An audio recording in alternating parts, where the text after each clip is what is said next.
All right, everyone. This is a lecture, a makeup lecture because I took the COVID-19 vaccine yesterday and it felt like I got kicked in the body by a horse. So, we're going to talk about fallacies today. It's actually a very fun topic. I actually really enjoy talking about fallacies. Fallacies are bad arguments, I guess, is the easiest way to put them. And we're going to talk about the difference between formal and informal fallacies, and then we're going to go through 7 different fallacies. Non sequitur maybe being a more general term that we'll get to in a second, but we're going to go through like 6 specific fallacies that you will be expected to know and recognize when we get to that competency exam in the class. So, a fallacy is something that uses bad reasoning. Like you're making an argument and you say, well, Obama is not president because if he was president, it would make me sad. That's bad reasoning. That's not good justification. Whether or not you're sad about it doesn't change factual reality at all. It just doesn't. And so that'd be what we would call an appeal to emotion fallacy. And one of the important things in critical thinking is learning to recognize the most common fallacies that people make, because people will make them oftentimes deliberately because they work. Appeal to popularity works because we oftentimes go with the wisdom of crowds. And so if everybody's buying a McDonald's cheeseburger, well, that must be a good cheeseburger then, right? And so when you are a critical thinker, you can recognize when people are using fallacious arguments against you, and then that helps protect you from the mental influence of politicians and media and advertisers and things like that, because you can see the mistake that they're making. Okay, so there's 2 broad categories of fallacies. There's formal and there's informal. So last week we talked about denying the antecedent and affirming the consequent, which are which are formal fallacies, and they have a bad form. When you have a logical implication, X implies Y, there are 2 valid arguments that you can make from that. If X implies Y, X is true, therefore Y is true. That's called modus ponens. We talked about this last week. And the other valid form is if X implies Y, if Y is false, then X is false. So an example of modus ponens would be if you are a human, then you are a mammal. Premise 1. Premise 2, you're human. Conclusion, you're a mammal. Easy, straight deduction.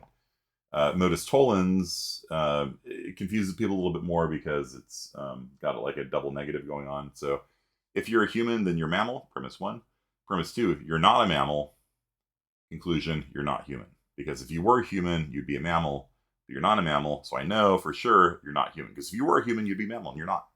So that's a modus tollens argument. Those are the valid forms. Now, the invalid forms are denying the antecedent and affirming the consequent. So an example of denying the antecedent, this is an invalid argument, and it's formally fallacious because the form of the argument itself, the form is wrong. So here, if you eat at Heirloom, which is a great restaurant, by the way, if you eat at Heirloom, you will have a good meal. You did not eat at Heirloom, therefore, you do not have a good meal. Now, this is obviously a fallacy because even if you don't eat at Heirloom, you could eat at Saison or like one of these other fancy places and get a good meal anyway, right? Like you can just see from looking at this argument that there's a problem with it. Sure, maybe if you eat at Heirloom, you're going to have a good meal, but just because you didn't eat at Heirloom doesn't mean you can't have a good meal. So this is a denying the antecedent. The antecedent is the first part of the if-then statement. So if you eat at Heirloom is the antecedent, ante, A-N-T-E, before. And the consequent is having a good meal. So the antecedent is eating at Heirloom. You denied it. So it's a denying the antecedent fallacy. It's a formal fallacy. And then affirming the consequent would be if you ate at Heirloom, you'd have a good meal. You had a good meal, therefore you ate at Heirloom. Again, not valid because just because you had a good meal doesn't mean that you got it from Heirloom. You could have gotten it from home. You could have a wonderful family member that cooks great meals for you or something. So that would be an affirming the consequent fallacy. Now, an informal fallacy, which is what we're going to be talking about for the rest of this lecture here, oftentimes the form is fine. Like if you just look at the shape of the argument, it's fine. but it's still wrong. And so you actually have to bring in oftentimes real world knowledge, or like something beyond just looking at the actual shape of the argument to figure out what's wrong with it. So, for example, Concord is a failed video game by Sony. Concord is also the capital of New Hampshire. Therefore, Concord is both the capital of New Hampshire and a failed video game by Sony. Therefore, the capital of New Hampshire is, in fact, a failed video game by Sony. And if you look at just the form of this, like if Concord means the same thing in both of these premises, this would be a perfectly, good argument. But it's not, because in premise 1, Concord being a failed video game by Sony, we're talking about a different Concord than in premise 2. And so you have to use a little bit of your real world knowledge here to be like, this is an equivocation fallacy. And we'll talk more about equivocation, but it's when you use the word in two different premises, but they actually are different. They're different words. Concord the video game is not Concord the capital of New Hampshire, or Concord grape, or the flight of the Concords, or the plane. So non sequitur is technically, like, every fallacy is kind of a non sequitur, because what non sequitur means is the conclusion doesn't follow from the premises. But when I use the term in this class, it usually means the conclusion just comes out of nowhere. Like, Joe Biden was president, premise 1. George W. Bush was president, premise 2. Conclusion, I like ice cream.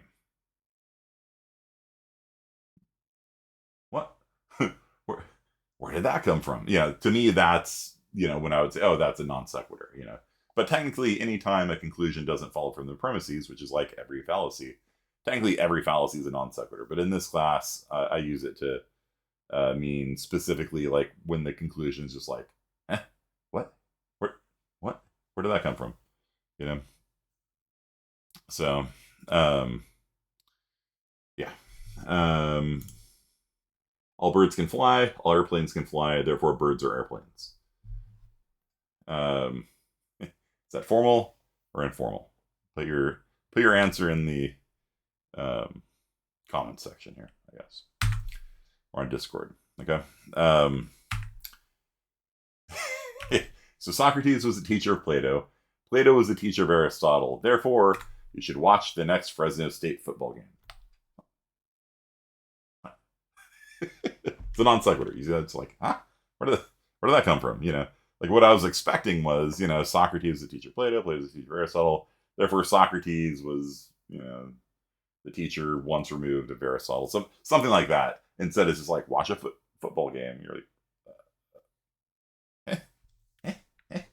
what? Where did that come from?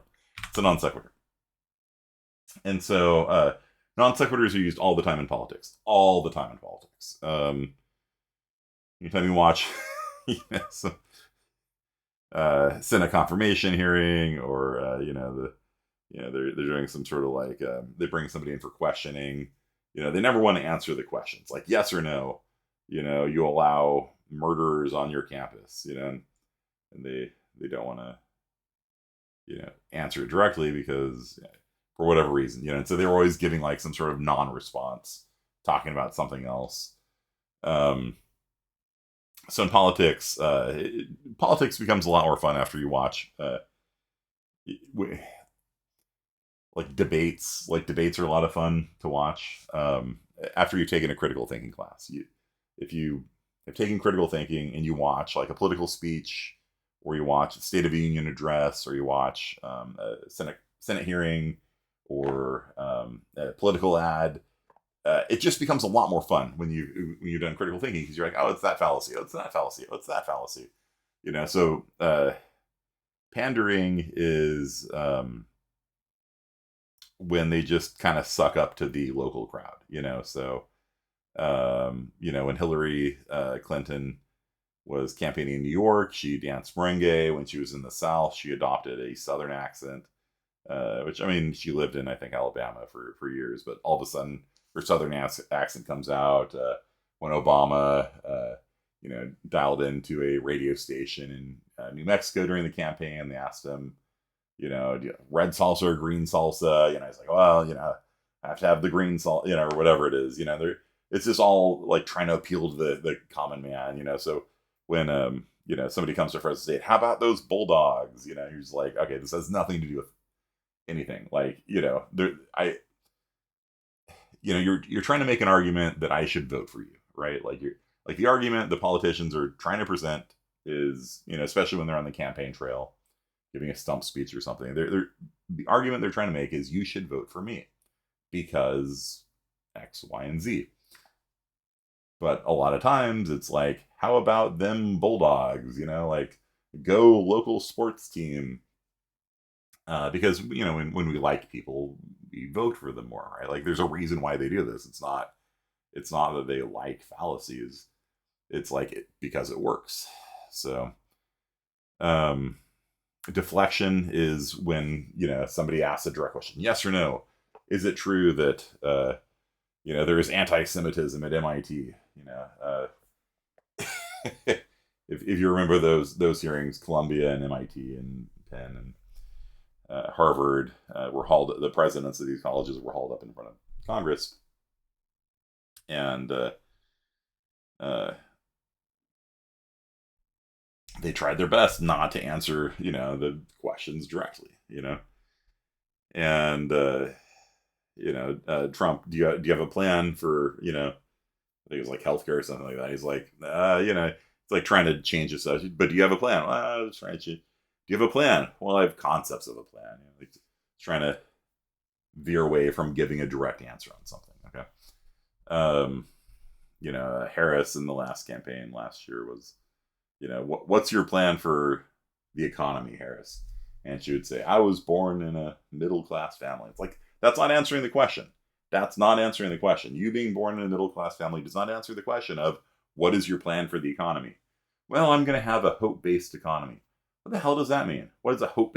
What does that mean? Like, what? Just answer the question. Are you going to raise taxes, lower taxes? Do tariffs, not do tariffs? Like, what is your plan? And it's always, because when politicians get pinned down, then and people don't like it, they won't vote for you. But if you say something nebulous, then people can project their imagination into it and be like, oh, well, in a hope-based economy.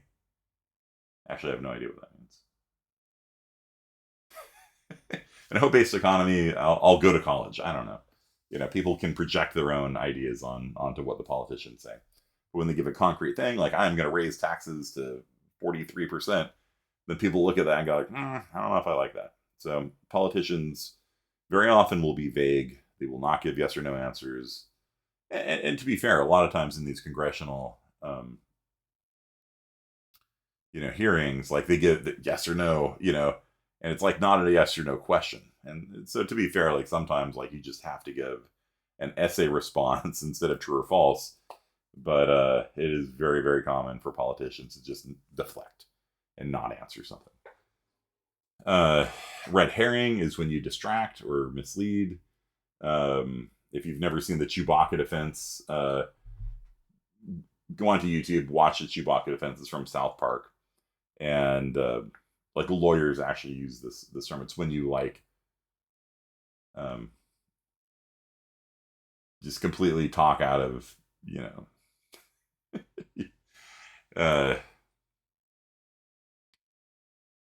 like just out of left field. You give some sort of distracting, nonsensical, argument, and the whole point of a red herring is to try to like make the argument about something else. How about that? So if somebody came to me, and this has never happened, but if somebody came to me and they said, hey, I'm the quarterback for the Bulldogs, and I would lose eligibility if you failed me, so you can't fail me, right? Like that's changing the topic from like your grade and like why you're here in my office hours talking about your grade. You're trying to change it to be about football instead and how important you are to, football. Your Manalulu comes in and it's like, if you fail me, I'm going to lose my eligibility. Well, that's, changing the topic and trying to make the distract and change what we're talking about from your grade to like, well, really, we need me to be in the Bulldogs game. So, yeah. So red herring is like an intentional distraction away from a topic. So, yeah, that's, I think, Hillary dabbing. My face is covering up though, but that is Hillary Clinton dabbing. A flavor. I have the concept of a flavor. Pandering. Hello, fellow kids. Red herring fallacy. Yeah. Okay. So again, non sequitur is sort of this broad category of like every fallacy is technically a non sequitur, but distraction, deflection, and what was the other one? Distraction, deflection, and pandering are just politics, 101, I guess. Okay, so let's get into the informal fallacies. And you will have to recognize all of these for your exam. So ad populum is your appeal to popularity fallacy. Bandwagon effect. You'll hear people talk about in propaganda. Most of these fallacies have some sort of Latin name. And I don't know, you should probably learn them, I think. Makes you sound more cultured and refined, if nothing else. But ad populum is a very, very powerful fallacy. And the reason why it works and why advertisers use it in particular is because if you don't know a lot about a subject, then oftentimes it's a good strategy to defer to other people, right? So like if I'm going to buy, I don't know, some vitamin D supplements or something like that, like I go onto Amazon and I look at the reviews, right? And I see, oh, look, this one has thousands of 5-star reviews. It's probably good. If you're going to buy a book, you can buy a best-selling book, and it's, not guaranteed to be great. But if it's the #1 book in America, like, I don't know, the odds are better that you're going to read a good book than if you just randomly go into the bookstore and pull a book off the shelf, right? And so, like I said, when we don't know something, oftentimes we defer to large groups of people. Like, all these people have been reviewing karaoke machines. There's thousands of reviews of this karaoke machine. They all seem pretty, positive. I'm going to go with it, and that in general in life, that's actually, not a bad strategy, right? It's not too terribly, it's better for you to become educated, of course, but like, if you're buying your first truck, the Ford F-150 is the best-selling truck in America. Like, it's probably not going to like have the wheels fall off, the second you leave the lot. Now, is it the best truck for you and your needs? Maybe it is, maybe it isn't. You probably should do research before investing all that money into a truck. But it's like it's kind of a safe bet. Does that make sense? And so that's why ad populum works, but it's a fallacy. It's a fallacy. Just because a lot of people believe something doesn't mean that it's true, right? There are these things called urban legends, and urban legends are quite common in our culture. We tell each other things, and we share memes on Facebook or,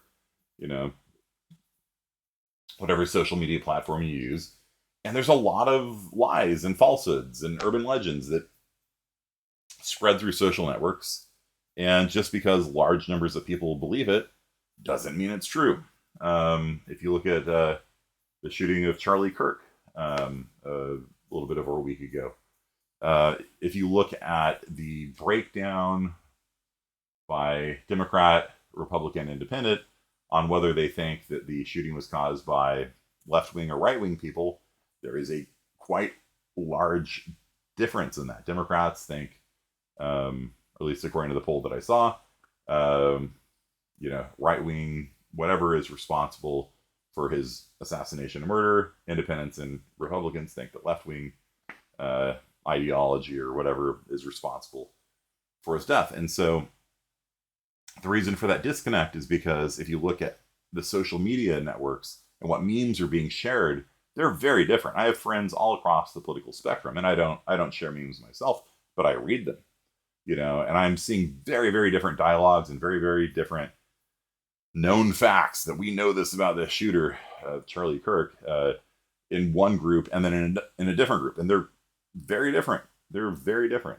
And so, people, like, if you're just getting your wisdom, if you're getting your knowledge from groups of people, you're going to be getting it from groups of people that you're part of a social network of. And so you can get factually incorrect information. We do this all the time. And it's one of the reasons why I participate in social media. Like I said, I don't share memes or any of that stuff. I don't ever change my profile picture. I don't do any of that stuff. But it's interesting. It's really interesting to see these ideas kind of come out of somewhere. Were they deliberately made by a meme factory, a meme farm? Were they organic? I don't know. But it's just interesting to see people sharing and resharing. And then the left-wing friends are doing all this, and the right-wing people are doing all this. Not the same. One of the groups is wrong, right? One of them is wrong. But, that's why ad populum is a fallacy. Just because a group of people says something is true does not make it true. Okay. It's used a lot in advertising. McDonald's, best-selling cheeseburger in America, right? Most popular fries in America, right? Does that mean that they're the best fries in America? Well, McDonald's advertising wants you to think so, right? Because they're the best selling. If they're the best selling, they must be the best fries. I am going to have to say no to that because, like, I'd say Rally's fries are probably better. I don't know. Like there's definitely even just in the fast food market before you get into high end fancy rosemary oil and oregano before you get into any of that stuff, there's just better fast food fries than McDonald's, but they are still the best selling. So that's why they advertise it. Because look, 5 million Frenchmen can't be wrong, right? If everyone's eating 1 billion fries a year from McDonald's, it's got to be good, right?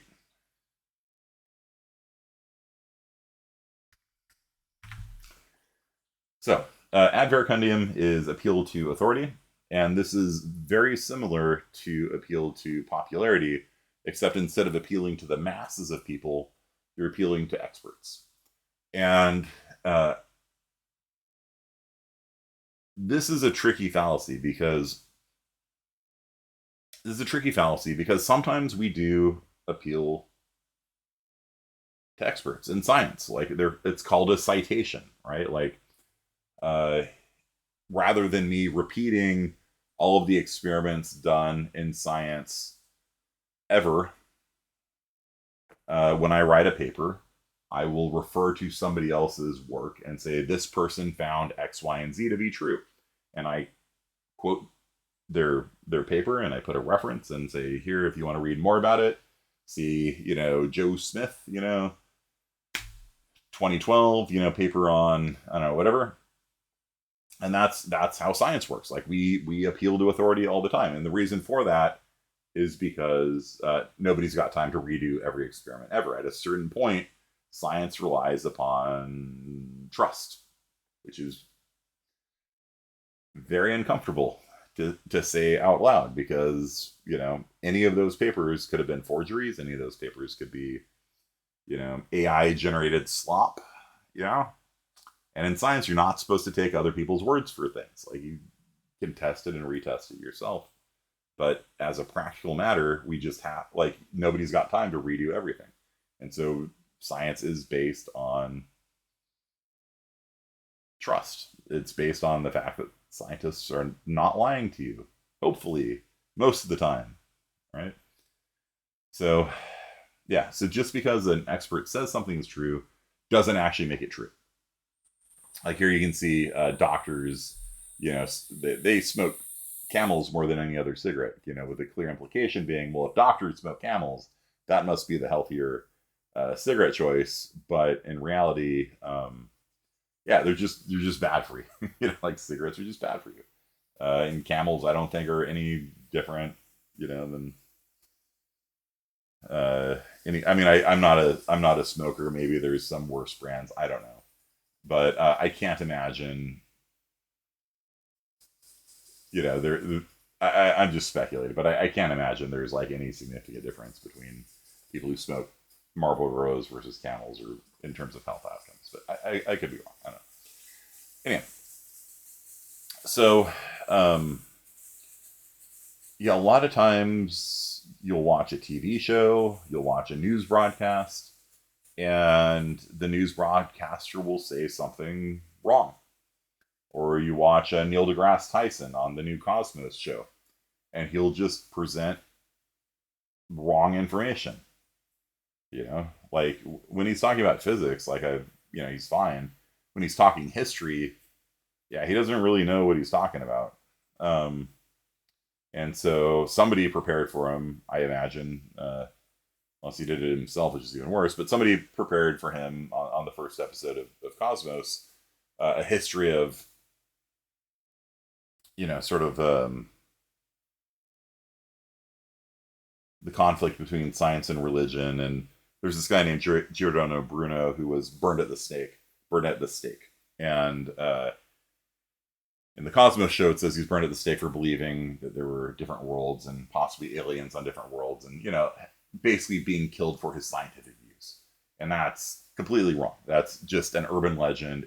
There's no basis in reality for that claim, and it's presented in the show as fact, right? So again, just because a respected authority, and I like Neil deGrasse Tyson, I like him a lot, but just because a respected authority says something doesn't make it true, right?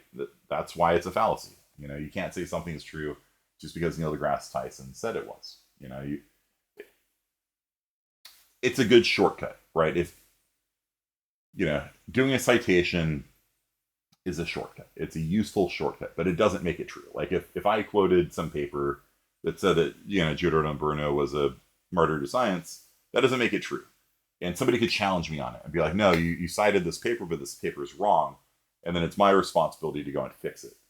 And so it's a convenience, but if somebody challenges you on it, then you have to go back and actually assess and figure out if the scientist was actually correct or not. So the worst version of appeal to authority is when somebody holds themselves out to be an expert, like people on the internet, right? People on the internet are all experts on every topic ever. The Ukraine war broke out, and suddenly everybody's an expert on, the history of relations between Russia and Ukraine. And not everybody, I'm exaggerating here, but it's just it's amazing, how all my friends, all of a sudden they you have to go back to the 1920s. What? You just Googled this, didn't you? So the worst version of appeal to authority is appeal to improper authority. And so appeal to authority is still a fallacy. Something is not true because an authority says it is. But appeal to improper authority is like when you are when somebody's not even an expert, right? They say that they might claim to be an expert, but they're not. Like your drunk uncle at Thanksgiving dinner pontificating on what's wrong with America. You trust me on this issue. Not an expert. Claiming to be an expert, not actually an expert. That's even worse because at least Neil deGrasse Tyson has gone through the education system and has gotten his PhD. And I mean, sure, he's not a historian, so maybe he was an improper authority on that topic. But there's a lot of self-proclaimed experts online. There's a lot of people that are Google PhDs. They Googled something, and so they think they know everything about it. The meme back here, hidden behind my face, says, "Welcome to Facebook, where everyone is a political scientist, constitutional law scholar, foreign affairs expert. Everyone's got their opinions, and that's fine. I mean, that's part of what makes social media social media. But so many people hold themselves out to be experts that aren't. Like I was working on a business startup that fell apart because the guy who was kind of the leader of the project, I guess, believed falsely that computer science is easy and that he could replace the the computer science team on it, just like that. You know, it's so easy to do computer science. It was like, all right, have fun with that. And he never did. You know, we had a team of 6 people working on it for free. Good luck finding 6 computer science people dumb enough to do that, besides, you know, me and my friends, I guess. False expert on that. So ad hominem. Again, Latin, ad hominem means against the person. Ad verecundiam, I think means it means appeal to authority, but I think the actual Latin root means like appeal to majesty or something like that. Like, you cannot attack me. I am so majestic. Look at my aura. I've been aura farming for so long. You cannot attack me. You know. So ad hominem is when you attack the person making an argument instead of the argument. Okay. So a lot of people think ad hominem is an insult, and the thing is, no. You can legitimately criticize somebody, right? Like, if somebody makes a bad argument, you can say, you just made a bad argument. And people are like, how are you attacking me? It's like, no, I'm attacking your argument, technically, you know. But people will take things personally. That's not ad hominem is when you're saying, because of the person making the argument, I don't like, the argument's wrong. So ad hominem is when you say an argument is wrong because of the person making it. And this is different from just calling somebody a poo-poo head or something like that. An ad hominem is saying an argument is wrong because of the person making it. So, like, imagine your least favorite politician, whoever it may be. If you're on the left, Trump. If you're on the right, I don't know, Harris or Biden or something like that. Imagine that politician making an argument, and you say that argument is wrong because of the person making it. That's not valid. I'm sorry. Like, you know, a broken clock is right twice a day, right? You know, it is possible for a person you not like to make a valid or sound argument. It can happen. It's been known. So you cannot attack an argument because of the person making it. There's a subcategory of ad hominem called the argumentum ad Hitlerum, where you just literally call somebody Hitler. And this happens so commonly, especially in online forums, that it's got its own term. Just because calling somebody Hitler or comparing somebody to a Nazi or something like that is so common, it actually has its own little subcategory there called argumentum ad Hitlerum. So yeah. So for an example, an example of ad hominem, let's say that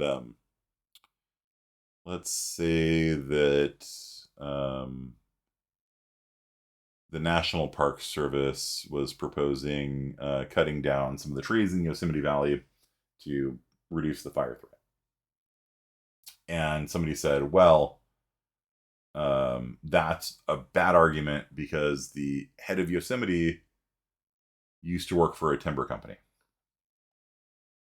May very well be true. May very well be true. That person proposing it used to work for a timber company. But that doesn't mean the argument is wrong. Okay? But that's typically how an ad hominem will go. They're like, well, that person, you know, used to work for a timber company, so you can't trust anything they say. And there's a certain, you know, you have to look at that. You have to look at bias, right? Is there bias involved in this? You absolutely should do that, but it doesn't mean the argument's wrong. It could actually be the case the trees do need to be thinned in Yosemite Valley to reduce the fire threat. It could be right. It could be wrong. You have to look at the argument. The argument stands on its own merits, right? The person making the argument doesn't change the truth value of the argument. You know, the person you hate the most in life, if they said 2 + 2 is 4, it's still correct. An argument cannot be wrong just because of the person making it. Accusations of bias, sure, you should look into that, right? You know, are they giving the contracts to their, you know, lumber industry friends? Sure, look into that. But just because the person making it is somebody you don't like doesn't mean they're wrong.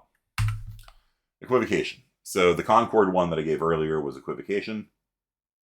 It's when you use the same word in premise 1 and premise 2, let's say, but the words have different meanings. It's the same word, but it's not the same word, right? So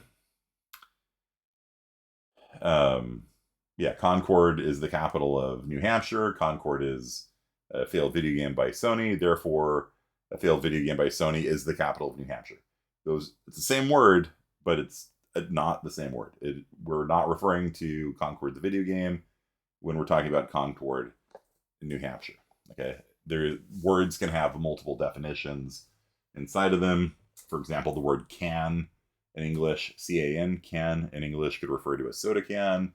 It can refer to the capability of doing something. It can refer to permission to do something. There are many different meanings to can. You have to be very careful because some of them are like, can I drink this can of soda, right? Like, sometimes it's pretty obvious they're different, right? Can I drink this can of soda? Like, in one case, you're asking for permission. The other case, you're talking about the actual physical aluminum can, right? Can I drink this can of soda? And there's no equivocation there because everyone understands, those are two different cans. But sometimes you have to be sometimes very subtle because the can for permission and the can for capability pretty close. In meaning. Like, can I drive more than 55 down the street is asking permission. Like, am I allowed to drive 55 down the street? Or it could be, is my car capable of driving 55 down the street? Like, if I'm on a scooter, can I drive 55 down the street? Is asking, is my little scooter strong enough to do 55? But if you're in a car, it would be permission. Like, am I going to get a ticket if I do more than 55? And so you have to be very careful with equivocation because words like can have 9 different meanings in English.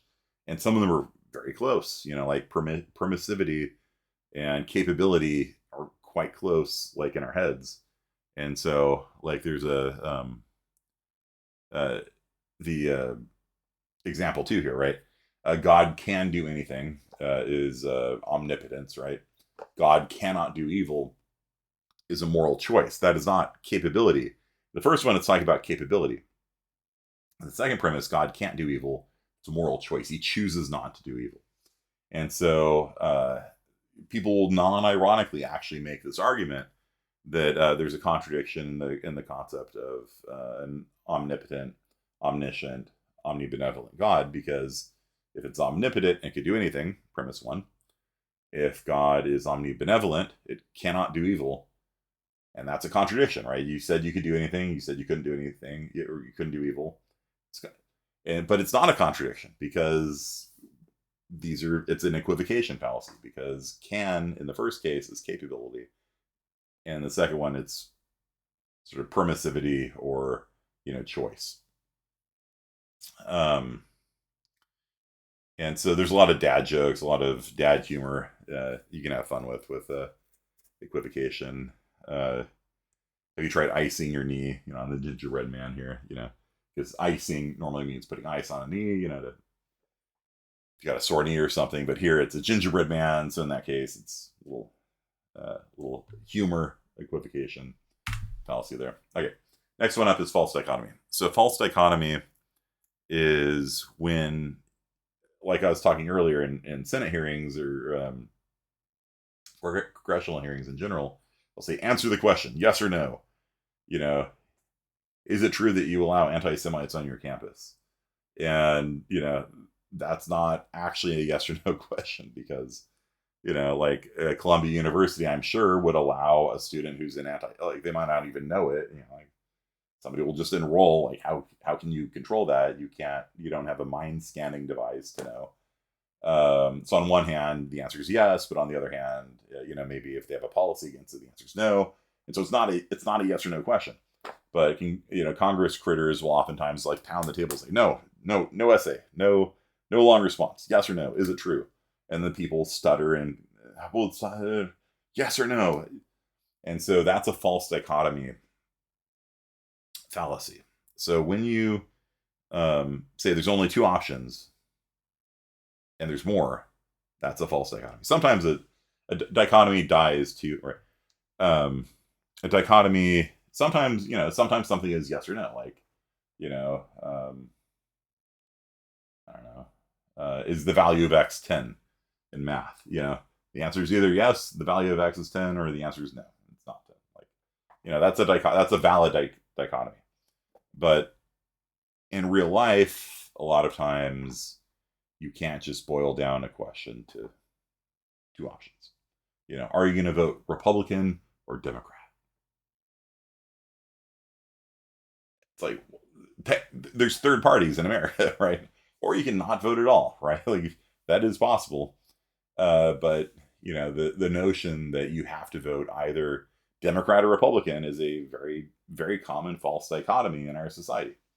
Because you know, well, you know, if you didn't vote for Harris, you must have voted for Trump, right? Or if you didn't vote for Trump, you must have voted for Harris. And like, no, there's you know, Green Party, Libertarian Party, not voting at all party. You know, there are actually other options out there. It's not something the Jedi would tell you, though. So, false dichotomy is very popular in anytime somebody's trying to constrain your thinking. I guess is the best way of putting it. You know, because they probably want you to only vote Republican or Democrat. Because if there's ever a third party in America, which may or may not ever happen, but if a third party, Bull Moose Party 2.0, I don't know, comes back, then it would break sort of the power, you know, structure we have with Democrats and Republicans controlling all of our government.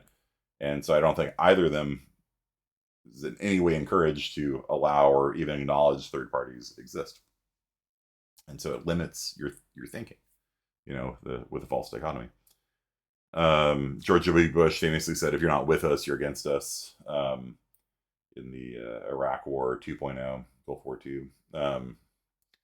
And that's a false dichotomy, right? Like you could be, you know, like some of my left-wing friends are like, we support the troops, but we don't support the war, right? And so they would send like gift packages to, you know, the troops that are fighting in Gulf War 2.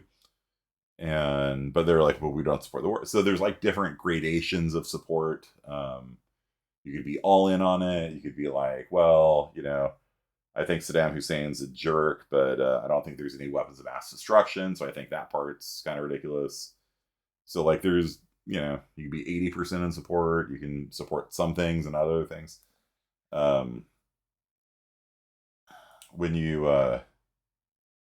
know, say that you like a particular person, particular politician, then there's typically this notion that you support everything they do, right? Like you're all in or you're all out on a person, and that's ridiculous. Like that's black and white thinking. There's no law that says you have to like and agree with 100% of a person, not at all. But in internet conversations, that's very, very common. You know, if you're you know a supporter of some politician, then you must support everything they do, and that's kind of ridiculous. Yeah, so we'll talk about cognitive distortions later on, but yeah, this ties in very, very closely with a cognitive distortion called black and white thinking, where everything's all good or all bad. Your boyfriend is perfect or your boyfriend's horrible. And it's just a light switch between those two. And in reality, you know, nobody's perfect and well, I shouldn't say nobody's perfectly horrible, because there are. But nobody's perfect. You know, it's always a gradation, right? From 0 to 100.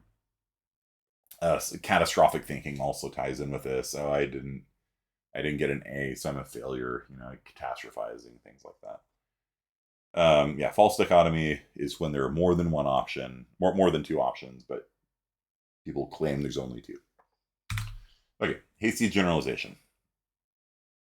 So, hasty generalization or a false generalization is when you have a very small sample set and you make a generalization from it. Now, generalizations are what we do in science. like yeah, a good chunk of science is actually doing a generalization. You sample ocean water, you know, across the globe, and you say, okay, we're going to say, based on these findings, the salinity of the ocean is, you know, whatever.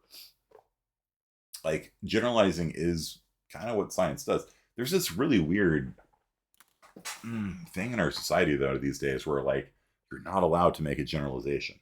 Like generalizations are evil, they're bad. You can't make a general. It's literally what science is. You know, in science you do statistics and you gather data and you make a generalization. You make a model, you know, of you know whatever experimental data you have. You know, you I don't know, you're studying Canadian geese or something. So you go to the park, you kidnap 20 or 30 Canadian geese and weigh them, and you're like, okay, well, during you know, September time, Canadian geese in Fresno weigh 9.5 pounds on average. You know, you're making a generalization. Not every Canadian geese. Some are going to be heavier. Some are going to be lighter. You know, you'll have to repeat that experiment in different months because they might put on weight or they might lose weight. And then at the end of the day, you might have some general model of like the average weight of geese during their migration period, and you know when they're over at Woodward Park, and you make a generalization. But there's this weird trend in our society, like you can't generalize. And it's like, well, science. That's what science is. You know, don't get mad. You know, we understand it's a generalization. You know, some people are going to be like, you know, some geese are going to be fatter, some geese are going to be skinnier. It's fine. You know, like understand that there's a standard deviation, right? But yeah, it's this weird thing where like people just, you know, I don't get it. Like maybe it's because stereotypes are bad, so like they're conflating stereotypes. I don't know.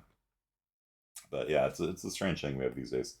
But yeah, so generalizations are not bad in general. However, hasty generalization is bad because, you know, maybe you sample like 2 Canadian geese, and that's not enough. Like you sample 2 geese, you're like, okay, these are both fat, you know, geese, so all geese are fat.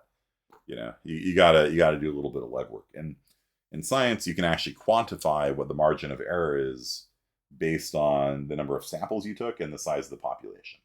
And so there's actually mathematical tools you can use where like if you ever seen like a political poll and they said, oh, the margin of error is plus or minus 5%.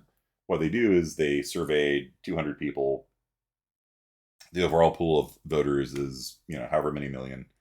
And you plug these into a numerical calculator, and then it tells you the margin of error. And the margin of error is not like if it says plus or minus 5%, there's a possibility it's 6%. Like it's a, you know, one standard deviation, I believe, up and down. So the odds are probably the correct answer is probably going to be within 5%, but it doesn't have to be. There's error, you know. But yeah, hasty generalization is like if you talk to like one person and then generalize, this is what the youth of America are like these days. You had one encounter with you know, some rude kid at you're at McDonald's and a kid just like knocks over, you know, some ketchup, and like, oh, see that? All kids these days disrespectful, you know. Uh, uh, and that's pretty common, honestly. Like you'll see a group of rude, you know, people, and like, oh, all those people are rude. You know, that's a hasty generalization. You haven't done the stats. You have not actually done a survey. You have not observed, you know, enough of a population to actually make a generalization of it. You've got a very small sample set, and you're falsely reasoning out to the overall population from it. So again, generalizations are not bad. Just make sure that you did the math. Make sure you have enough samples.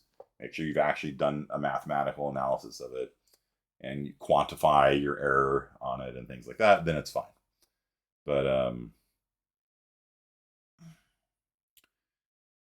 yeah, and then sometimes it's just like the economy. Like, have you ever heard people say, "Oh, the economy is bad right now," or like, "Yeah, the economy is good right now." Usually, whichever political party is in power will say the economy is good right now, and whichever political party is out of power will say the economy is bad right now.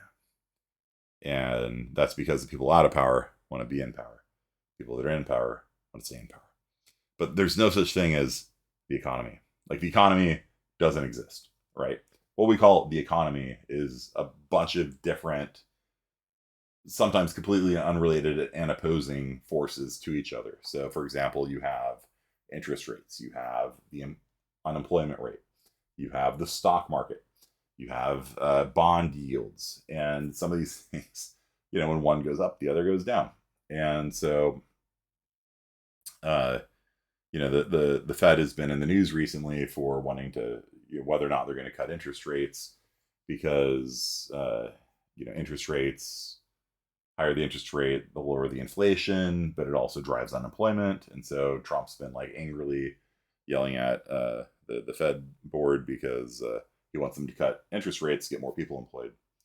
But they don't seem particularly interested in that because they're still trying to keep inflation down. And so you have all these sort of competing factors like the stock market, employment, inflation, like all these things. There's no such thing as the economy. And so whenever somebody says the economy is bad, they can always point to some element of the economy that is not doing well. And whenever somebody says the economy is good, they can point to some element of the economy that is doing good. And so whenever they just say the economy, that's, in my opinion, a hasty generalization, because there is no such thing as the economy. It's a unwarranted generalization, because what in particular are you talking about? If you say unemployment's down, fine, cool. But it just kind of sets my teeth on edge when people say, "Oh, the economy is terrible right now." Like, well, what do you mean by that? Because there's usually some parts of the economy that are doing fine, and some parts are not doing fine, and maybe a lot of them are not doing fine. But you gotta quantify that. You can't just speak of it as it's like one monolith. Okay, so that is it for today. I hope you guys enjoyed this. Fallacies are a lot of fun, and I will, how many of these windows do I have open? And I will see you guys next time. Peace out.